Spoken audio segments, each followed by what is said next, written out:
Welcome back. The goal of this video is to take a look at the HR principles that we've touched on the online course and see how that applies to Street Chef.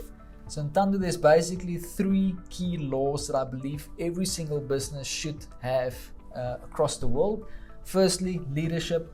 Secondly, unity. And thirdly, seed time and harvest. How does that fit in with the current culture of Street Chef?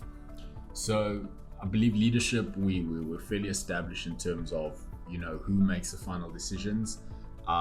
Again, from a seed time and harvest point of view, I would say, again, we understand that what we put in today will most likely determine what our outcomes will be in the future.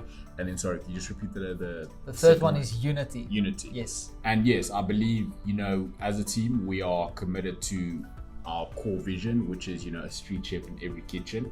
And everyone understands that someone in the team doesn't think a street chef in kitchens in Cape Town or street chefs in kitchens in Egypt. It's a street chef in every kitchen, and that's what we're working towards. So I would say from a unity point of view, we're all very clear in terms of what we're looking to achieve and what we're working towards. Fantastic. Now, the next part of your business culture is your principles, which is your belief system. What do you think in terms of principles is important for Street Chef, and what principles are you guys acting on in the office? So I would say right now it's accountability is a big one, commitment, and those are the ones right now which are probably the most important, because if we can't be accountable in terms of what we have to do and we're not committed to what we're doing, then most likely nothing's going to happen, because we're not yet at a place where we've got a full office with hundreds of employees.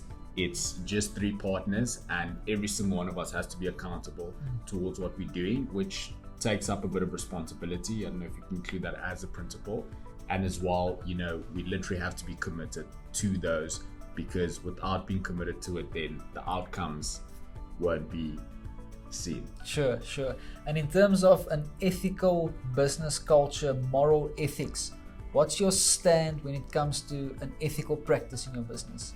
So again, I believe our thought process would be that we're very well aware that we're building this thing as a wealth generation tool, much rather than a short-term income maximizing tool. So again, our biggest thing would be, we're not going to cut corners now just so that we can make a lot of money over the next 12 months or 24 months.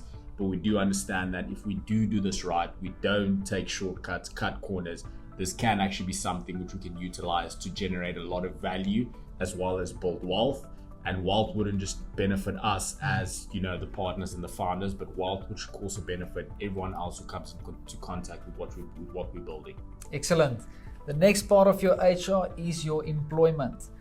Do you feel that your business culture is set up properly, and is there an etiquette in place, a pattern of behavior for the employees that will help you to employ the right people? To be honest, at this moment in time, we have not put a lot of thought into that. So we most definitely need to start thinking about that a lot more, because right now our focus has been that it's just us. We need to ensure that we build this thing to a place where it's sustainable and, can grow. So again, we obviously have to keep that in mind, because at any time, if we keep on going the way we're going, it could get to that place, and to think about it when it's about to happen will be very, very premature, and we might find ourselves in trouble where we might just start hiring people in relation to the functions we need, which is important.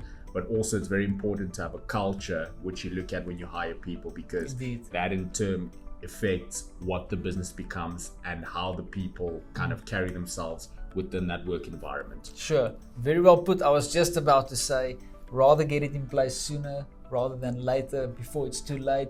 Because when you're ready to employ, you can't quickly fix a culture now. That culture needs to be embedded by the owners and the leaders of the business, and then you employ according to the culture.